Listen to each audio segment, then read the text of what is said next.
Welcome to my YouTube channel. आज के topic के अंदर हम देखेंगे कि सीबीसी क्या होता है। जो सीबीसी का टेस्ट है ये किस वजह से रिकमेंड किया जाता है। सीबीसी टेस्ट के अंदर किन किन चीजों को अकाउंट किया जाता है, किन कंडीशन के अंदर ये टेस्ट करवाया जाता है, कितने रुपए का होता है और कौन कौन सी चीजें ब्लड की इसके अंदर मुहैया की जाती हैं। तो कंप्लीट डिटेल के साथ आज हम सीबीसी के बारे में जो है इन्फॉर्मेशन हासिल करेंगे और लास्ट में हम सीबीसी की एक रिपोर्ट भी डिटेल से देखेंगे कि सीबीसी की जो रिपोर्ट है एक पेशेंट की, उसके अंदर कौन कौन सी चीजें जो है वो मेंशन की जाती है, उसकी कितनी वैल्यूज होती हैं, कितनी वैल्यू उसकी डाउन या अप होने से कोई बीमारी हो सकती है और कौन कौन से इसके असरात हो सकते हैं। तो इस वीडियो को एंड तक जरूर देखें। तो फर्स्ट ऑफ ऑल जो कंप्लीट ब्लड काउंट है ये सीबीसी की फुल एब्रीवेशन है। तो यानी सीबीसी का मतलब होता है कंप्लीट ब्लड काउंट। अब कंप्लीट ब्लड काउंट जो टेस्ट है ये हमें क्या बताता है। This blood test basically provide information about different component of blood. जो हमारे खून के मुख्तलिफ कंपोनेंट होते हैं, जो उसके मुख्तलिफ अज्जा होते हैं, ये हमें उसके बारे में इंफॉर्मेशन फ्राहम करता है। मिसाल के तौर पर इसके अंदर हम देखते हैं कि हीमोग्लोबिन कितना होता है हमारे खून के अंदर। इसके अंदर हम देखेंगे टीएलसी क्या होता है, डीएलसी क्या होता है, आरबीसी क्या होता है, पीसीबीसी क्या होते हैं। तो ये जो मुख्तलिफ कंपोनेंट है सारे आज हम इसको जो है वो देखेंगे। तो फर्स्ट ऑफ ऑल जो कंप्लीट ब्लड काउंट के अंदर पहली चीज आती है हमारे पास वो है जी वाइट ब्लड सेल, यानी बॉडी के जो व्हाइट सेल होते हैं। तो पहली बात आपने याद रखनी है कि जो डब्ल्यूबीसी काउंट है ना, इसके अंदर ब्लड के अंदर जो व्हाइट ब्लड सेल होते हैं ना, इसको मेजर किया जाता है। और व्हाइट ब्लड सेल के बारे में एक बात ये भी याद रखनी है कि जो व्हाइट सेल होते हैं ये जिस्म की आर्मी होती है। आर्मी कैसी होती है कि व्हाइट सेल का काम होता है कि हमारी बॉडी के अंदर जो मुख्तलिफ इंफेक्शन पैदा करने वाले पैथोजन होते हैं, जैसे वायरस और बैक्टीरिया, जो हमारी बॉडी में मुख्तलिफ किस्म के इन्फेक्शन पैदा करते हैं, हमें बीमार करते हैं, तो उनके खिलाफ हमें जो सपोर्ट है, जो मदद है, ये व्हाइट सेल जो है ये फराहम करते हैं। व्हाइट ब्लड सेल का काम क्या होता है कि जैसे ही हमारे जिस्म के अंदर कोई वायरस या बैक्टीरिया इंटर होता है हमारे ब्लड के अंदर, तो व्हाइट सेल उसको पकड़ते हैं और उसको किल कर देते हैं। तो इन्फेक्शन को फाइट करने के लिए जो है व्हाइट सेल हमारे ब्लड के अंदर प्रेजेंट होते हैं। तो जो डब्ल्यूबीसी काउंट है, डब्ल्यूबीसी काउंट हमें बेसिकली सीबीसी के अंदर ये बताता है कि पेशेंट के अंदर जो उसका खून है, खून के अंदर व्हाइट सेल्स की मिकदार कितनी मौजूद है। अगर तो किसी पेशेंट के अंदर व्हाइट सेल की मिकदार नॉर्मल से ज्यादा होगी तो वो इस बात को इंडिकेट करेगा, इस बात को शो करेगा कि पेशेंट की बॉडी के अंदर कोई ना कोई इन्फेक्शन मौजूद है, पेशेंट के अंदर कहीं इन्फेक्शन हुआ है जिसकी वजह से उसके अंदर जो व्हाइट सेल है वो बढ़ गए हैं। इसके मजीद डिटेल भी हम इसी वीडियो के अंदर देखेंगे। दूसरे नंबर पर हमें आता है जी रेड ब्लड सेल काउंट, जिसको हम आरबीसी काउंट कहते हैं। अब जो आरबीसी है, ये जो रेड ब्लड सेल है ना, इसकी टोटल तादाद को शो करता है कि हमारे ब्लड के अंदर आरबीसी कितनी मिकदार के अंदर मौजूद है।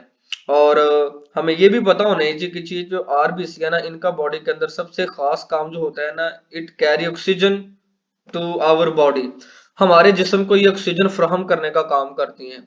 हम जो हवा से हवा अपने फेफड़ों में लेके जाते हैं, इनसे जो ऑक्सीजन होती है ये हमारे खून में शामिल होती है। खून के अंदर जो हीमोग्लोबिन होता है ये उस ऑक्सीजन को हमारे टिश्यू तक जो है वो ट्रांसपोर्ट करने का जिम्मेदार होता है। तो मेन काम जो है आरबीसी का, इसका काम है कि ऑक्सीजन गैस को हमारी बॉडी के अंदर ट्रांसपोर्ट करने का ये काम करता है। तो सीबीसी के अंदर जो रेड ब्लड सेल काउंट है, ये हमारी बॉडी के अंदर जो टोटल रेड ब्लड सेल है इसके काउंट को जाहिर करता है। दूसरी चीज आ जाती है जी एचबी, जिसको हम कहते हैं हीमोग्लोबिन। हीमोग्लोबिन बेसिकली एक प्रोटीन होती है जो हमारे रेड ब्लड सेल हैं, इनके साइटोप्लाज्म के अंदर ये हीमोग्लोबिन एचबी प्रोटीन मौजूद होती है। और यही रेड सेल के अंदर मेन कंपोनेंट होता है जो ऑक्सीजन को हमारी पूरी बॉडी के अंदर जो है ट्रांसपोर्ट करने का जिम्मेदार होता है। तो हीमोग्लोबिन का काम क्या है, ये हमारे रेड ब्लड सेल के अंदर मौजूद होती है, ये एक प्रोटीन होती है। और इसका काम क्या है, ये ऑक्सीजन को अपने साथ अटैच करता है और उसको पूरे जिस्म के अंदर ट्रांसपोर्ट करने का जिम्मेदार होता है। चौथी चीज जो हम सीबीसी के अंदर देखते हैं वो है हमारे पास हेमाटोक्रिट। हेमाटोक्रिट क्या है, हेमाटोक्रिट जो है वो टोटल परसेंटेज को जाहिर करता है कि रेड ब्लड सेल हमारे खून के अंदर कितने मकदार उसकी मौजूद है, कितनी परसेंटेज है वो। 40% है, वो 60% है, वो 70% है। तो हमारे टोटल ब्लड वॉल्यूम के अंदर जितना भी रेड ब्लड सेल की परसेंटेज मौजूद होगी उस परसेंटेज को हम हेमाटोक्रिट कहते हैं, HCT। पांचवें नंबर पे हमारे पास आ जाते हैं एमसीवी। MCV का मतलब होता है मीन कार्पुस्कुलर वॉल्यूम। अब मेन जो कार्पुस्कुलर वॉल्यूम है ये किस चीज को शो करता है, ये हमारे जो रेड ब्लड सेल होता है इस सेल के एवरेज साइज को शो करता है कि वो सेल कितना बड़ा है।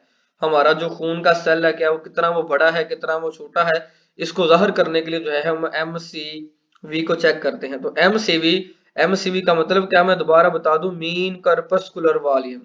तो MCV हमारे जो रेड ब्लड सेल होते हैं इनके एवरेज साइज को ये रिप्रेजेंट करता है सीबीसी के अंदर, के हमारा जो खून है रेड सेल, उस रेड सेल का जो है वो साइज कितना है, उस एवरेज साइज को हम मीन कार्पस्कुलर वॉल्यूम MCV कहते हैं।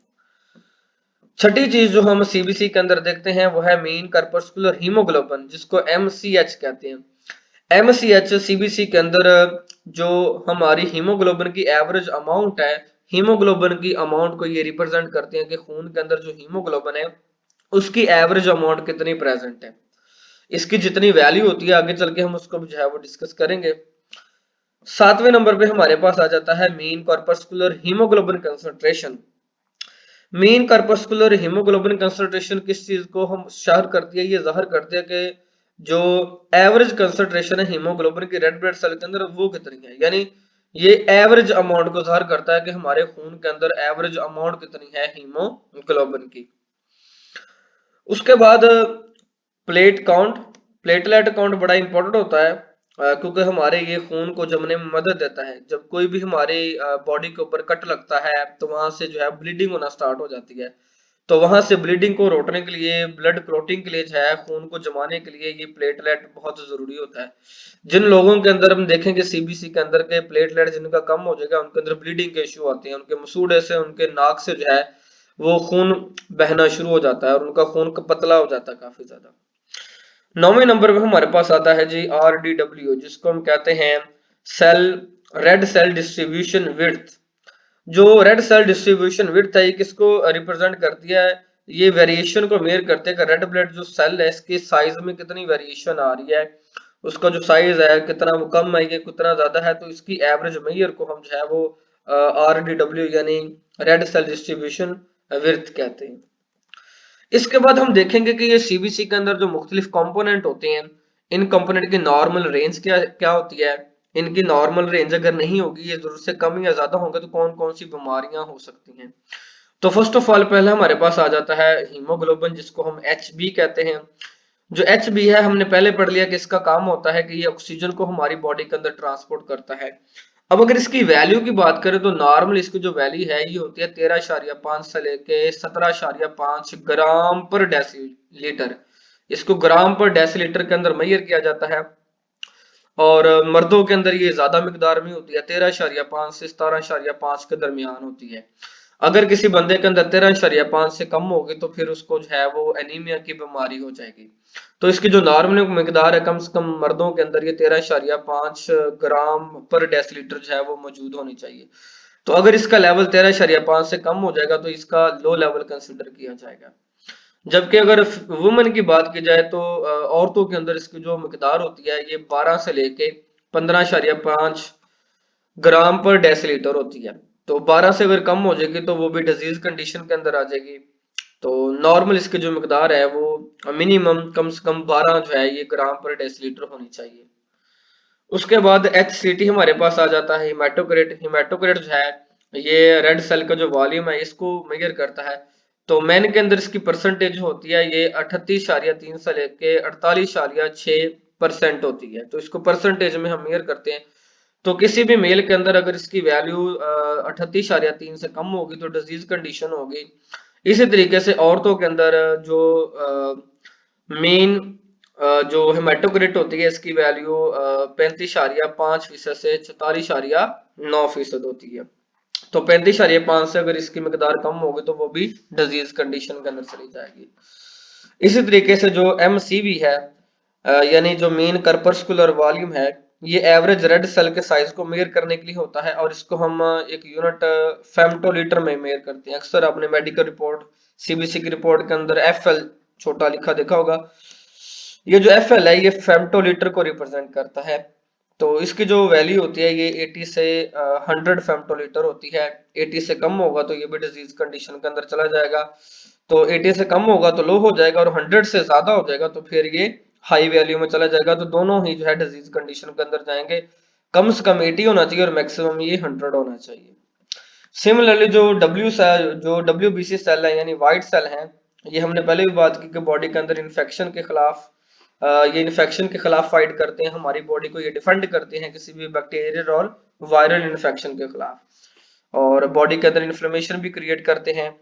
इनके जो नॉर्मल वैल्यू है ये 4500 से लेके 11000 सेल्स पर माइक्रोलीटर होती है, यानी एक माइक्रोलीटर के अंदर इसकी जो सेल्स की मकदार होगी वो 4500 से 11000 सेल्स इसकी जो है वैल्यू होगी। तो 11000 से अगर इसकी वैल्यू ज्यादा होगी तो ये इस बात को शो करेगा कि बंदे की बॉडी के अंदर कोई ना कोई इन्फेक्शन है जिसकी वजह से उसके व्हाइट सेल जो है बढ़ गए हैं। और अगर 4500 से कम होगी तो फिर भी ये डिजीज कंडीशन होगी और उसकी जो बॉडी है, उसकी जो इम्यूनिटी है वो कम हो जाएगी। व्हाइट सेल कम होने की वजह से उसका जो जिस्म होगा वो किसी भी बीमारी के खिलाफ सही तरीके से फाइट नहीं कर सकेगा। प्लेटलेट काउंट है ये ब्लड क्लॉटिंग करवाता है, और इसकी जो मिकदार होती है ये भी माइक्रोलीटर के अंदर होती है, और इसकी जो नॉर्मल वैल्यू 1,50,000 से लेके 4,50,000 तक जो है वो इसकी वैल्यू कंसिडर की जाती है। अब देखेंगे जो जो एचबी है, अगर इसकी वैल्यू कम हो जाएगी तो इससे बीमारी होती है जिसको हम एनीमिया कहते हैं, जो आमतौर पर आयरन की डेफिशिएंसी, आयरन की कमी से होती है, और विटामिन B12 की कमी से होती है, हीमोग्लोबिन की कमी। इसी तरीके से जो हेमेटोक्रेट है, अगर ये भी कम होगा तो इससे एनीमिया होगा, और ये आयरन की डेफिशिएंसी और विटामिन B12 की डेफिशिएंसी की वजह से होता है। जो एमसीवी है ये विटामिन B12 और फोलेट की डेफिशिएंसी की वजह से हाई होता है, यानी एमसी की वैल्यू अगर हाई आ जाए तो ये इस बात को शो करता है कि विटामिन B12 की कमी है बॉडी के अंदर, और जो फोलेट है, फोलिक एसिड है, इसकी कमी है। और अगर लो हो जाए तो लो जो है ये आयरन की डेफिशिएंसी को जाहिर करता है, यानी कि बॉडी के अंदर आयरन का जो लेवल है ये कम है। इसी तरीके से जो WBC है, WBC इस बात को रिप्रेजेंट करता है कि बॉडी के अंदर कोई इन्फेक्शन है। अगर ये WBC की मकदार ज्यादा हो जाए तो समझ ले बॉडी के अंदर कोई इन्फेक्शन है, बॉडी के अंदर इन्फ्लेमेशन हो रही है और कोई ना कोई इम्यून डिसऑर्डर है। तो ये हमें मुख्तलिफ जो इन्फेक्शन है इनके खिलाफ जो है वो साइन देता है कि पेशेंट जो है वो किसी बीमारी से फाइट कर रहे हैं। प्लेटलेट काउंट ये जो है ये ब्लीडिंग रिस्क इसके जो है वो बढ़ जाएगा। अगर प्लेटलेट का जो काउंट है ये कम हो जाएगा तो किसी भी पेशेंट के अंदर प्लेटलेट काउंट कम होगा तो डेफिनेटली उसके अंदर जो है वो ब्लीडिंग होने के रिस्क और चांसेस ज्यादा हो जाएंगे। उसके बाद हम देखेंगे एक मेडिकल रिपोर्ट, ये हमारे पास एक पेशेंट की नॉर्मल मेडिकल रिपोर्ट है, एक CBC है, कंप्लीट ब्लड काउंट की रिपोर्ट है। तो उसके अंदर अगर देखें तो हमारे पास पहले जो है वो प्राइमरी सैंपल को शो किया गया है कि पेशेंट का जो है वो ब्लड लिया है और ब्लड से ये CBC की रिपोर्ट बनाई गई है। तो सबसे पहली चीज इसमें दिखाई गई है हीमोग्लोबिन। तो ये इसका रिजल्ट आया है, और जितना भी रिजल्ट अगर रिपोर्ट के अंदर रिजल्ट डार्क किया हो, बोल्ड किया हो या कलर किया हो, अब देखिए बाकी जो वैल्यू है ये ब्लैक के साथ है लेकिन यहाँ पे ये ब्लू कलर के साथ है, तो ब्लू कलर लो को ज़ाहिर करता है कि हीमोग्लोबिन की बॉडी के अंदर कमी है। यहाँ पे रेफरेंस नॉर्मल वैल्यू दी हुई है, नॉर्मल बंदे के अंदर इसकी जो वैल्यू है ये 13 से लेके 17 ग्राम पर डेसीलीटर होती है, और लास्ट पे हमारे पास इधर जो है वो यूनिट मेंशन होता है कि कौन सा यूनिट जो है वो इस्तेमाल किया गया है। तो ये हमने पहले भी बात की कि ग्राम पर डेसीलीटर में मेजर किया जाता है इसको। तो इसकी जो नॉर्मल वैल्यू है ये 13 से लेकर 17 तक होती है, और यहाँ पे जो हमारे पास रिजल्ट आया, रिजल्ट के अंदर इसकी वैल्यू 12.5 आई है, यानी इसकी जो नॉर्मल वैल्यू 13 से ये 0.5 पॉइंट जो है ये कम है। तो 0.5 कम का मतलब है कि ये नॉर्मल नहीं है, ये आधा पॉइंट जो है वो कम हो गया, तो इस वजह से यहाँ पे लिखा गया है कि लो है, ये नॉर्मल से कम है, तो उसके अंदर हीमोग्लोबिन का लेवल जो है वो कम है। दूसरा red blood cell count, total जो काउंट है वो 5.2 जो है ये यहाँ पे रिजल्ट हमारे पास आया है, जबकि जो नॉर्मल रेंज है ये 4.5 से 5.5 है, तो ये नॉर्मल वैल्यू के अंदर ही है। ठीक है, यानी जो रेड ब्लड सेल काउंट है पेशेंट की बॉडी के अंदर वो पूरा है, उसको खून के सेल जो है वो रेड ब्लड सेल के पूरे हैं, खून का इशू नहीं। अगर हम PCV की यानी पैक्ड सेल वॉल्यूम की बात करें तो इसको भी हाईलाइट किया गया है, ये 57.5 है, जबकि इसकी जो नॉर्मल वैल्यू 40 से 50 तक होनी चाहिए, यानी टोटल इसके 7 पॉइंट यहाँ पे ज्यादा आए हैं, और इसको परसेंटेज के अंदर मेजर किया जाता है। MCV की बात करें तो MCV जो है वो इसका नॉर्मल है 87.5 है, और जबकि इसकी जो नॉर्मल वैल्यू होती है वो 13 से 101 होती है, तो इसी वैल्यू के अंदर ही है 87। तो इस वजह से जो इसका MCB है वो भी नॉर्मल है। MCH की बात करें तो 27.2 है, जबकि इसकी नॉर्मल वैल्यू की रेंज है ये 27 से 32 होती है, और पिकोग्राम के अंदर इसको जो है वो मेजर किया जाता है इसके यूनिट को। इसी तरीके से अगर MCHC की बात करें तो इसकी जो वैल्यू है ये नॉर्मल 32.5 से 34.5 होती है, तो ये 32.8 है, तो ये भी नॉर्मल है। RDW की बात करें तो RDW जो है इसकी नॉर्मल वैल्यू 11.6 से 14 होती है, तो ये 13.6 है, यानी ये भी नॉर्मल है और परसेंटेज के अंदर इसको मेजर किया गया है। और टोटल अगर WBC की बात करें तो नॉर्मल 4000 से लेकर 11000 जो है ये होनी चाहिए, और इसको मेजर किया गया है क्यूबिक पर मिलीमीटर के अंदर, तो 4000 से 11000 तक ये होने चाहिए, तो इसके अंदर 9000 है, तो ये भी इसका जो व्हाइट सेल है वो भी नॉर्मल है। इसके अलावा यहाँ पे एक और चीज शो की गई है कि जो WBC व्हाइट सेल होती है इनकी मुख्तलिफ टाइप होती हैं, इनके अंदर न्यूट्रोफिल आ जाते हैं, इनके अंदर लिम्फोसाइट आ जाते हैं, एसिनोफिल्स आ जाते हैं, इसके टाइप मोनोसाइट्स और बेसोफिल है। तो इनकी भी परसेंटेज अगर हम देखें तो न्यूट्रोफिल की जो वैल्यू है हमारे पास यहाँ पे 60 है, नॉर्मल है, और रेंज इसकी 50 से 62 तक है। लिम्फोसाइट इसकी वैल्यू 31 है, नॉर्मल है, और इसकी रेंज 20 से 40 है। एसिनोफिल जो है इसका काउंट 1 आया है और नॉर्मल है, क्योंकि 0 से 6 तक इसकी नॉर्मल रेंज है। मोनोसाइट की वैल्यू 7 हमारे पास आई है, इसकी नॉर्मल रेंज 0 से 10% होती है, तो नॉर्मल है। बेसोफिल की बात करें तो 1 आया है, और ये भी नॉर्मल है, क्योंकि 0 से लेके 2 तक आती है, तो काफी हद तक जो है ये पेशेंट की जो रिपोर्ट है वो तकरीबन नॉर्मल है। सिर्फ इसका जो हीमोग्लोबिन है, जो HB है, ये इसका थोड़ा कम आया है, तो ये एनीमिया को शो करता है कि जो पेशेंट है, पेशेंट की बॉडी के अंदर जो है वो विटामिन B12 की कमी है, और इसको जो फोलिक एसिड की है वो कमी है। तो इसके लिए जो बेस्ट रिकमेंडेशन होगी तो हीमोग्लोबिन की कमी को पूरा करने के लिए इस पेशेंट को जो है वो आयरन रिकमेंड किया जाएगा, ताकि इसके अंदर जो हीमोग्लोबिन है इसका लेवल जो है वो पूरा हो सके। इसके अलावा जो लास्ट पे प्लेटलेट काउंट को ज़ाहिर किया गया है, और ये यहाँ पे एक लफ्ज लिखा गया बॉर्डर लाइन, क्योंकि इसके नॉर्मल जो मिकदार है ये 1,50,000 से लेके 4,10,000 तकरीबन होती है, और यहाँ पे 1,50,000 है, यानी पूरी पूरी है, तो ये बॉर्डर लाइन है, यानी कम नहीं है, लेकिन पूरी पूरी ये वैल्यू नॉर्मल जो है उसके पूरी पूरी आई है, तो इस वजह से इसको जो है वो बॉर्डर लाइन रिप्रेजेंट किया गया है।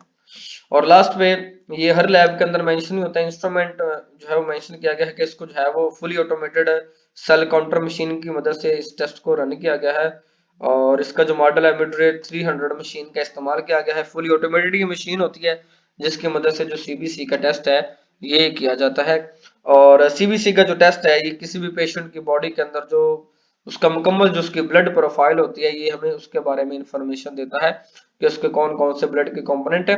तो आज इस वीडियो के अंदर डिटेल से हमने सारे कंपोनेंट को स्टडी किया, उनका फंक्शन पढ़ा, और उनके मतलब बीमारियों को डिस्कस किया, उनकी नॉर्मल वैल्यू को हमने देखा कि कितनी होती है और उसकी रेंज कितनी होती है मेल और फीमेल के अंदर। तो होप सो डैट आपको ये वीडियो पसंद आई होगी। मेरे चैनल को लाइक और सब्सक्राइब करें मजीद ऐसी वीडियो के लिए।